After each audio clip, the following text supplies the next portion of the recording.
Mesdames, Messieurs, bonjour. Très heureux de vous retrouver ici en direct de la porte de Versailles pour notre émission Comment rendre l'agriculture plus sexy pour les jeunes. Alors pour en parler, j'ai le plaisir d'accueillir Philippe Dupouille. Bonjour Philippe. Bonjour. Vous êtes président du conseil départemental du Gers. C'est pas le pire des départements, hein. Dites-moi. Je crois que c'est un des plus beaux départements de France. Allez, on l'a dit. On passe à présent à Guillaume Guénégaud. Bonjour Guillaume. Bonjour. Vous êtes administrateur donc, de l'Association nationale de la meunerie française et vous êtes aussi patron D'un moulin en Voilà. Bretagne. Bon, mais très bien. Juste à ma droite, Laurent Payat. Bonjour. Bonjour. Vous êtes président de l'ANEFA. L'ANEFA, c'est L'Association nationale pour l'emploi et la formation en agriculture. Voilà. Et juste à mes côtés, Jean-Jacques Berton, responsable communication de Pink Lady Europe, qui est une association basée dans le sud de la France. Bon, on aura l'occasion justement d'en reparler. Alors parlons emploi justement en agriculture. Il y a toujours beaucoup de postes à pourvoir. Oui, il y a plus de 30 000 postes à pourvoir juste sur la plateforme ANEFA qu'on recense via une application. Donc c'est aussi un des moyens de pouvoir être facilement au courant du travail, des jobs, parce qu'on a aussi beaucoup de saisonniers. Donc ce que j'ai envie de dire, c'est qu'on peut très bien venir sur les exploitations, travailler 15 jours, 3 semaines, 1 mois, 2 mois, pendant les temps de vacances quand on est étudiant. Et c'est un moyen de découvrir un métier et surtout de se faire un peu d'argent quand on est étudiant. Alors, Laurent, ça fait des années qu'on se connaît et j'ai l'impression qu'il y a toujours des emplois pour pourvoir et qui ne sont jamais pourvus. Oui, parce qu'on a de plus en plus de demandes. Les exploitations, les entreprises, les fermes grandissent un peu et on a besoin de collaborateurs pour assumer le travail. Il y a moins de chefs d'entreprise, mais il y a plus de salariés, tout simplement. Alors, comment rendre plus sexy, justement, les emplois liés à l'agriculture ? Alors, c'est des emplois qui ont beaucoup de sens. On va faire des naissances, on va faire de la graine au végétal. On voit le chemin de la vie. C'est-à-dire que la temporalité n'est pas la même.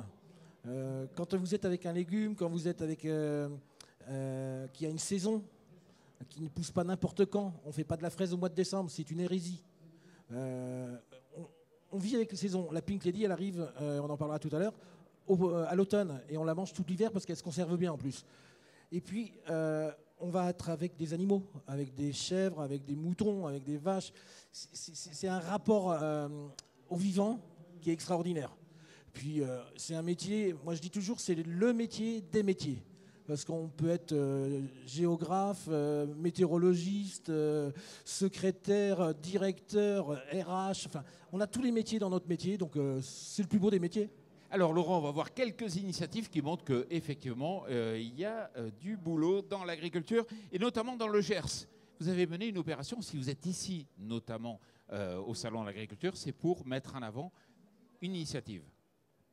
Oui, tout à fait. Le département du Gers a souhaité être dans l'accompagnement de l'installation et de la transmission, notamment auprès des jeunes, puisque nous avons la chance d'avoir plusieurs lycées agricoles, agriculture et viticulture, puisque ça fait partie, on va dire, des productions qu'on peut retrouver dans le Gers. Et donc, nous avons souhaité, au-delà des compétences qui sont les nôtres, vous le savez parfaitement, l'agriculture n'est plus dans les compétences du département. Pour autant, nous, dans un département rural, qui est le deuxième département agricole de France, il nous paraissait assez naturel de nous intéresser notamment à cette question de la transmission. Et donc, nous allons mettre en place, puisque je le soumettrai au vote de l'Assemblée en avril prochain, un pack transmission-installation.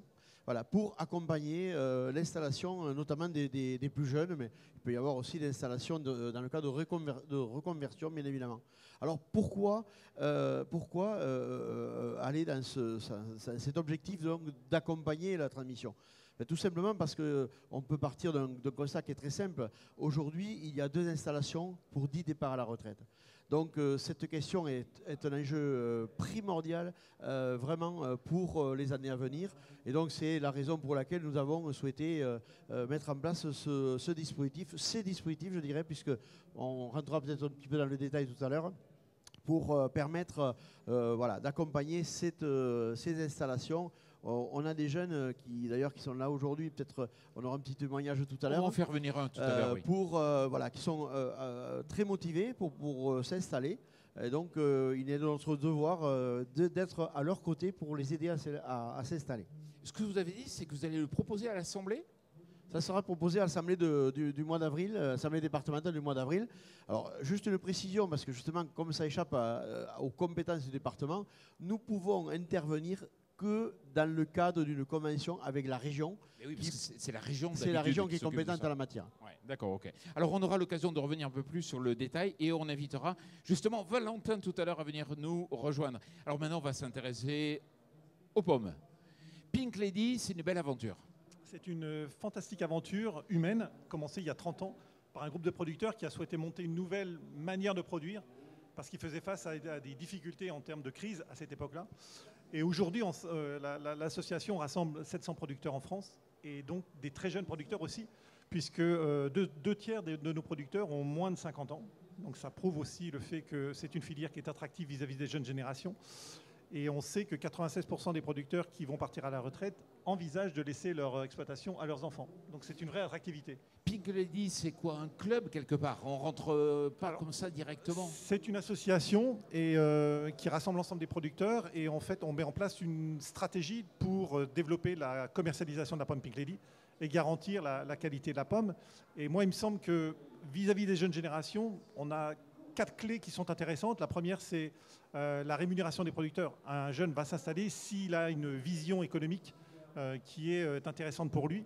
Et on a la chance, au sein de la filière, d'avoir un engagement qui est on garantit une juste rémunération des producteurs. Sur une année ou sur plusieurs années? Sur plusieurs années. Ça fait partie de l'ADN du modèle de la production qui s'est construit comme ça, avec une répartition de la valeur et des marges commerciales volontairement bloquées pour avoir une répartition économique qui aille jusqu'au producteur. Ça me semble une clé essentielle.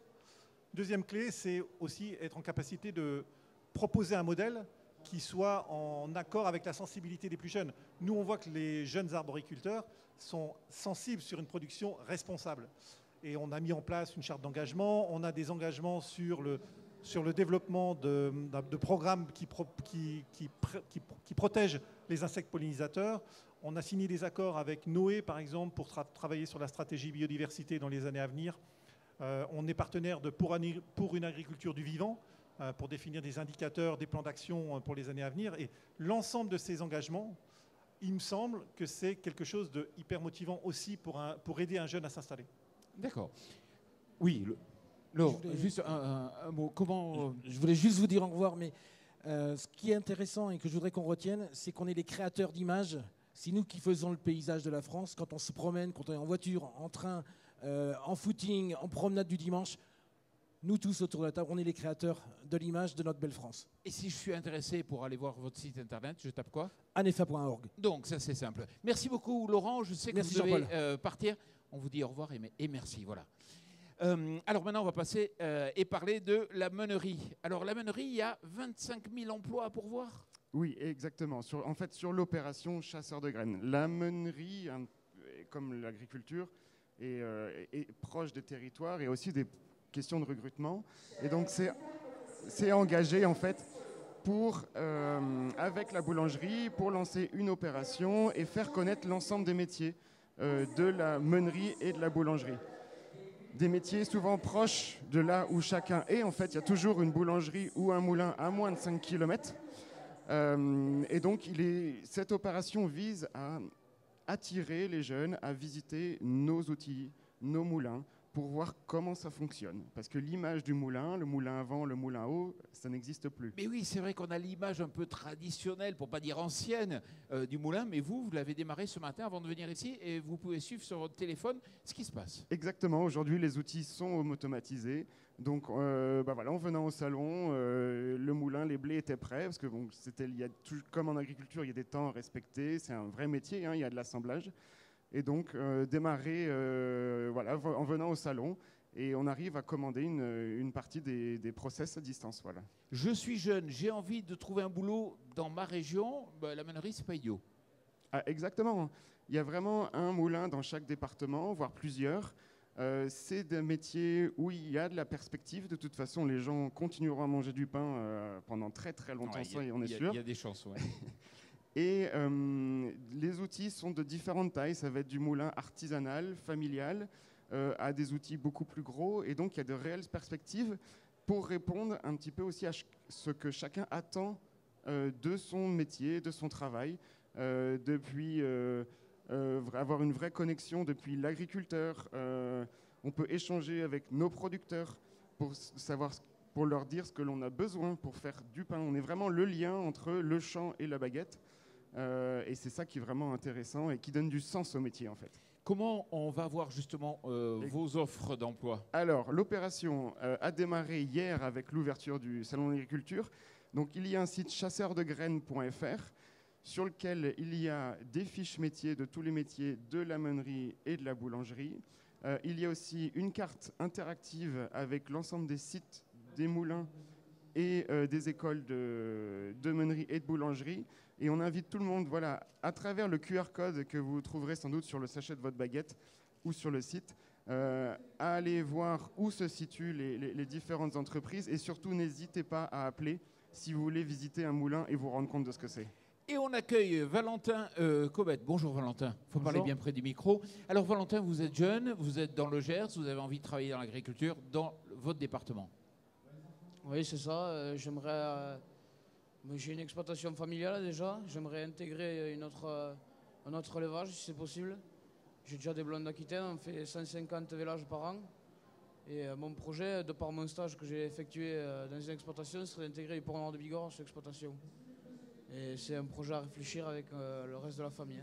D'accord. Donc c'est une passion et puis vous avez envie de faire votre vie dans le Gers et dans l'agriculture, c'est clair? Oui, il n'y a pas photo. C'est une passion. Mes parents et mon oncle, ils m'ont jamais poussé à le faire. Mais oui, ça a été une passion depuis petit. Et en quoi la démarche justement vous a intéressé du département?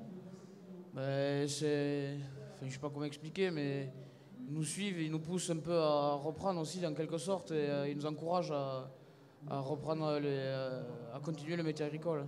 Ouais. Parce que effectivement, Philippe Dupouille, l'idée c'est d'être proactif, c'est-à-dire d'aider, voire d'inciter. Oui, il y a effectivement plusieurs axes dans notre PAC, installation, transmission. Il y a un accompagnement financier à l'installation, mais quelquefois, avant l'installation, il faut aussi donner envie.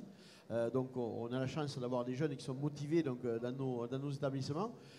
Et donc il y a un certain nombre de dispositifs pour leur faire découvrir, parce qu'au travers de stages, voilà, au travers de la formation, parce que je pense que le plus important pour une installation et pour qu'elle soit réussie, c'est que la formation soit au niveau qu'elle doit être, de manière à ce qu'il n'y ait pas qu'on donne le plus de chances possible aux jeunes ou aux moins jeunes de s'installer et de réussir son installation et de réussir dans le temps.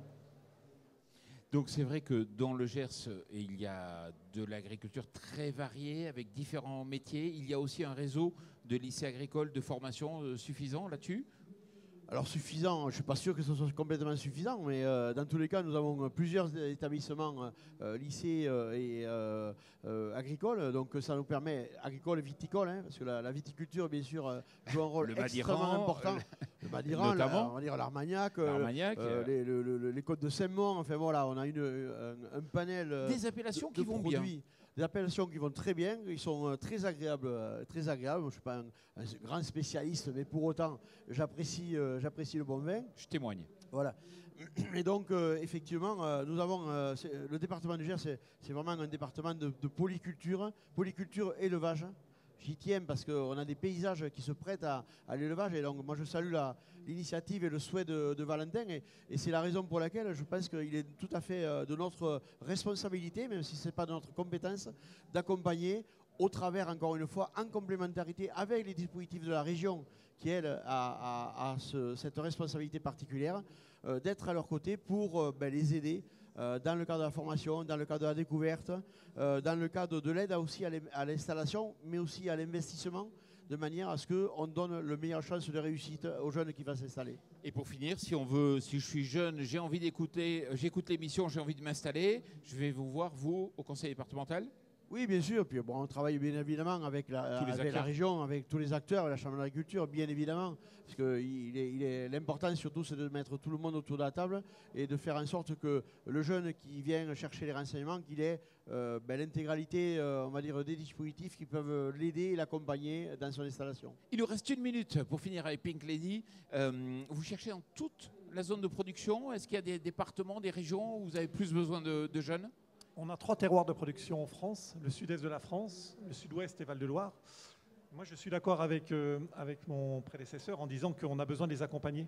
Et d'un point de vue technique, au niveau du verger, en ce qui concerne Pinkelly, d'un point de vue technologique, et on met en place, nous, un incubateur qui a pour objectif de capter, d'identifier des nouvelles techniques et des nouvelles technologies pour essayer de rendre le verger toujours plus durable, plus responsable. Et on partage, en fait, cette démarche de progrès avec les jeunes producteurs. Et je voulais juste rajouter aussi un point, si je peux me permettre. C'est important pour un jeune producteur d'être fier de son métier et d'avoir la reconnaissance aussi vis-à-vis des consommateurs. Et c'est pour ça que nous, on est au Salon de l'Agriculture, parce qu'on a des jeunes producteurs qui sont sur le stand, pour pouvoir échanger avec les consommateurs, valoriser, expliquer leur métier, valoriser les engagements qu'ils mettent en place dans leur verger. Et je pense que c'est super important pour que les jeunes puissent avoir envie de venir dans l'arboriculture, de savoir qu'ils vont avoir une vraie reconnaissance vis-à-vis des consommateurs. Bon, Jean-Jacques, merci beaucoup. Valentin, bonne chance, bon courage pour votre carrière qui commence. Je remercie aussi Philippe Dupouille d'être venu ici sur le plateau, ainsi que Guillaume Guénégaud. Merci à vous et puis surtout merci à vous.